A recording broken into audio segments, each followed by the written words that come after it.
वृंदावन से राधे राधे भक्तों। अहोई अष्टमी की आप सभी को हार्दिक शुभकामनाएं। 2024 की अहोई अष्टमी दिन 24 अक्टूबर को मनाई जा रही है। इस वीडियो में मैं अहोई अष्टमी की माता की तीनों कथाओं के बारे में बताऊंगी, वो भी सीधा बुक से। आइए जानते हैं अहोई अष्टमी की कथा के बारे में। उससे पहले जो भी मेरे चैनल में नए हैं, please do like, subscribe and share. जय माता की। ये बुक है अहोई अष्टमी की, जिसे मैंने पूजा है। इसमें चंदन टीका भी लगा हुआ है। आइए कथा के बारे में जानते हैं। अहोई अष्टमी की व्रत कथा। प्राचीन काल में किसी नगर में एक साहूकार रहता था। उसके 7 लड़के थे। दिवाली पे साहूकार की स्त्री घर की लीपा पोती के लिए मिट्टी लाने की खदान में गई। खदान में कुदाल से जब मिट्टी खोदने लगी तो दैव योग से उस जगह पर एक सेह की मान थी। सहसा उस स्त्री के हाथ से कुदली से सेह के बच्चे को लग गई और उससे सेह का बच्चा भी क्षण भर में मर गया। यह हत्या हुई देखकर उस स्त्री को बहुत दुख हुआ, परंतु अब क्या हो सकता है, वह स्त्री पश्चाताप करती हुई अपने घर आ गई। कुछ दिन के बाद उस स्त्री को लड़का मर गया, फिर दूसरा और तीसरा, अर्थात 1 वर्ष में उसके 7 लड़के मर गए। इस प्रकार वह स्त्री दिन रात अत्यंत दुखी रहने लगी। एक दिन उसने अपने पड़ोस की स्त्री से रो रो कर कहा कि मैंने जानबूझकर कोई पाप नहीं किया है। एक बार मैं मिट्टी खोदने खदान में गई थी। जब मिट्टी खोदा तो सहसा मेरी कुदली से एक सेह का बच्चा मर गया। तभी से 1 वर्ष के भीतर भीतर 7 लड़के मर गए। यह सुनकर स्त्री ने धैर्य देते हुए कहा कि तुमने जो यह बात हम सबको सुनाकर पश्चाताप किया है, उससे तेरा आधा पाप तो नष्ट हो गया। सो अब तू उसकी अष्टमी को भगवती का शरण लेकर सेह और सेह के बच्चों का चित्र बनाकर उनकी पूजा किया करो और क्षमा याचना करो। ईश्वर की कृपा से तुम्हारे समस्त पाप धुल जाएंगे और तुम्हें पहले की तरह ही 7 पुत्र की प्राप्ति हो जाएगी। उन सबकी बात मानकर उस स्त्री ने कार्तिक मास की कृष्ण पक्ष की अष्टमी को व्रत किया और हर साल व्रत व पूजन करती रही। फिर उसे ईश्वर की कृपा से पुत्र प्राप्त हुए। तभी से इस व्रत को परंपरा चली आ रही है। अहोई अष्टमी की दूसरी कथा। प्राचीन काल में झांसी के समीप दतिया नामक नगर में चंद्रभान नामक एक साहूकार रहता था। उसकी चंद्रिका बहुत सुंदर, सर्वगुण संपन्न, सती, साध्वी, शीलवान स्त्री, चरित्रवान और बुद्धिमान थी। उसके कई पुत्र व पुत्रियां थी, परंतु वे सब बाल अवस्था में मृत्यु को प्राप्त हो गए। इस प्रकार संतान के मर जाने से उन्हें बहुत दुख था। वे पति व पत्नी नित्य प्रति मन ही मन में सोचा करते थे कि हमारे मर जाने के बाद अब इस अपार धन संपत्ति का अधिकारी कौन होगा। उस दिन उन दोनों ने निश्चय किया कि इस समस्त धन संपत्ति को छोड़कर कहीं वन भागकर चले जाएं। ऐसा विचार करके दोनों अपना सब ईश्वर घर द्वार ईश्वर भरोसे पर छोड़कर जंगल में चले गए। जब चलते चलते थक जाते तो कुछ ठहर कर विश्राम करते और फिर चल पड़ते। इस प्रकार चलते चलते वे दोनों प्राणी बद्रिका आश्रम के समीप शीतल कुंड पर जा पहुंचे। वहां पहुंचकर दोनों ने खान पान आदि सब त्याग दिया और निराहार अपने प्राणों का त्याग करने का निश्चय कर लिया। इसी प्रकार बिना निराहार और जलपान के से जब 7 दिन व्यतीत हो गए तो 7वें दिन आकाशवाणी हुई कि तुम दोनों प्राणी अपने प्राण मत त्यागो। यह बस तुम्हें तुम्हारे पूर्व पापों को भोगना पड़ा है। सो अब तुम अपनी स्त्री से अहोई 8वें की कार्तिक मास की कृष्ण पक्ष के में आए उसी 8वें को अहोई माता का व्रत और पूजन करो। तब अहोई माता देवी प्रसन्न होकर के तुम्हें साक्षात दर्शन देंगी। तब तुम उससे अपने पुत्रों की दीर्घायु मांग लेना और पुत्रों व्रत के दिन तुम रात्रि को राधा कुंड में स्नान करना। तत्पश्चात इस आकाशवाणी के अनुसार चंद्रभान की स्त्री उस चंद्रिका ने बड़ी श्रद्धा और स्वच्छ भावना से विधि विधान से अहोई 8वें का व्रत किया और स्त्री ने इस राधा कुंड में स्नान किया। जब वे दोनों राधा स्नान करके वापस लौटे तो उन पर प्रसन्न होकर के अहोई माता ने प्रत्यक्ष दर्शन देकर वर मांगने को कहा। तब उस साहूकार दंपति ने हाथ जोड़कर कहा कि हे माता, हमारे बच्चे कम आयु में ही मृत्यु को प्राप्त हो जाते हैं। आप बच्चों को दीर्घायु होने का वरदान देने की कृपा कीजिए। अहोई माता ने उन दोनों की मनोवृत्ति को जानकर उन्हें मुंह मांगा वरदान दिया। यह कहकर अहोई माता वहीं अंतर्ध्यान हो गई। इसके बाद साहूकार साहूकारनी लौटकर जब घर आए तो अहोई माता की कृपा से कुछ ही दिनों में पुत्रवान हो गए।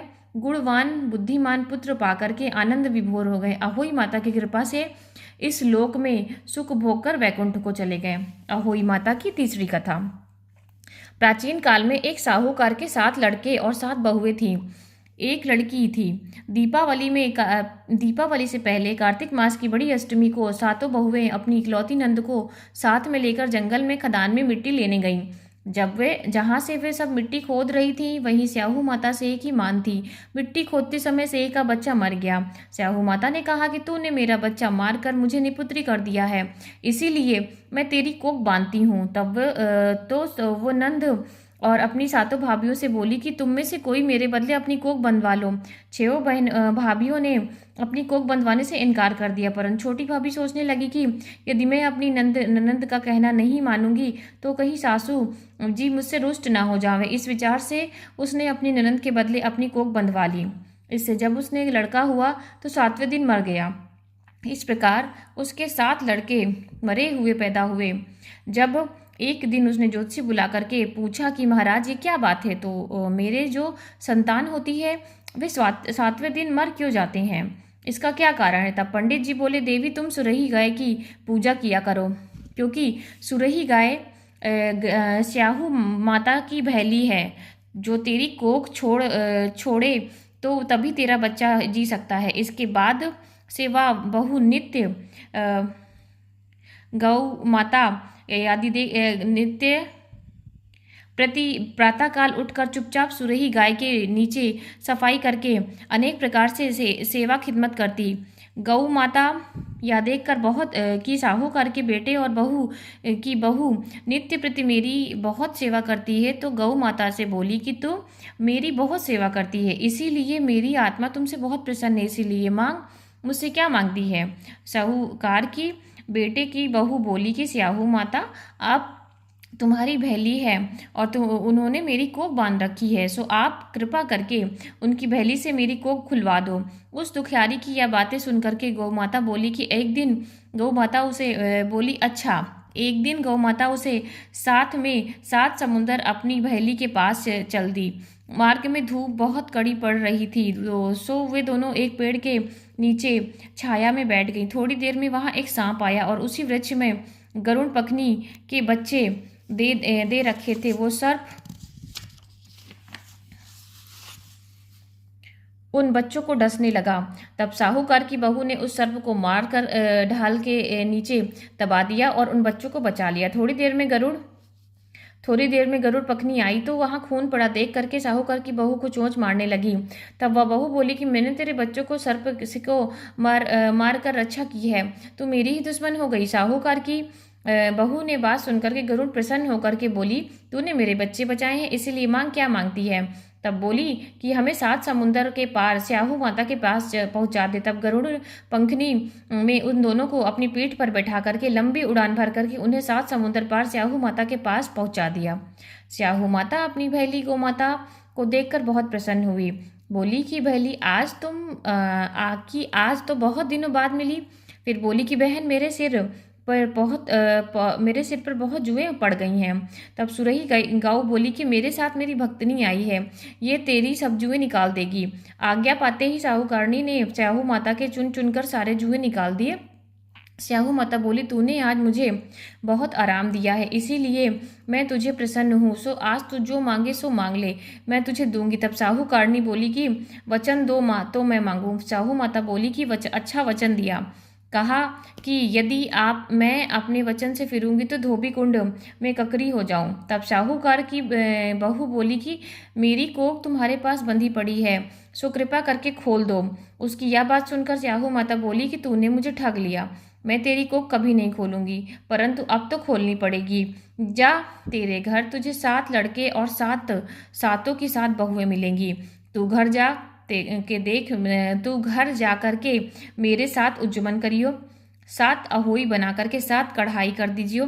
यह सुनकर जब वह लौटे तो घर पहुंची तो वहां उसे सातों उज्जुमन किए हुए 7 कढ़ाई घर घर में 7 बेटे और 7 की 7 बहुएं घर बैठे मिले। यह देखकर वो बहुत खुशी हुई। तभी उसने सातों अहोई बना करके अपने 7 उज्जुमन किए, सातों की कढ़ाई करी। दिवाली के दिन उसने जेठानियां कहने लगी कि जल्दी जल्दी अपनी चौका पूजा कर लो, अन्यथा छोटी बहू अपने बच्चों को याद करके रोने लगेगी। थोड़ी देर में उन्होंने अपने बच्चों से कहा कि चाची के घर जाकर के देख देख तो आओ कि वो अभी तक क्यों नहीं रोई। बच्चों ने आकर के देखा, कहा कि चाची अहोई बना करके खूब उज्जमन कर रही है। यह सुनते ही सभी जेठानियां दौड़ करके अपने घर आई, अपने घर से उसके घर गई और जा कर के कहा कि तूने अपनी कोख कैसे छुड़ाई। वह बोली कि तूने तो अपनी बांधने से इनकार कर दिया था। मैंने अपनी छोटी ननद का ख्याल करते अपनी कोख बंधवा ली, पर स्याहू माता ने मुझ पर कृपा करके मेरी कोख खोल दी है। इस प्रकार मेरी कोख खोली, उसी प्रकार संसार की सभी नारियों की कोख खोल दे। या कहानी है। सो ये स्याहू माता इसे सुनने वाले और हुंकार भरने वाले सब परिवार की नारियों की कोख खोल देना, यही हम सबकी तुमसे विनती है। जय हो अहोई माता, जय हो माता रानी। राधे राधे।